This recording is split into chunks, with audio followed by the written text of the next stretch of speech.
বিশ্ববিদ্যালয়ের প্রশাসনের সম্মানিত ভিসি স্যার কিংবা প্রক্টর স্যার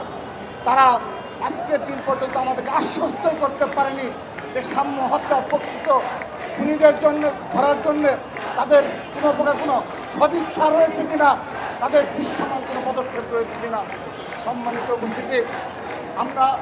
আজকের এই প্রতিবাদ সমাবেশ থেকে আবারও যে ছাত্র সমাজ থেকে যে দাবি উঠেছে এবং ঢাকা বিশ্ববিদ্যালয়ের ছাত্রদল আজকেও ক্যাম্পাসে যে কর্মসূচি পালন করেছে, সেই ঢাকা বিশ্ববিদ্যালয়ের ছাত্রদলের কর্মসূচির প্রতি ছাত্রদল কেন্দ্রীয় সংসদের পূর্ণ সমর্থন রয়েছে এবং তারা যে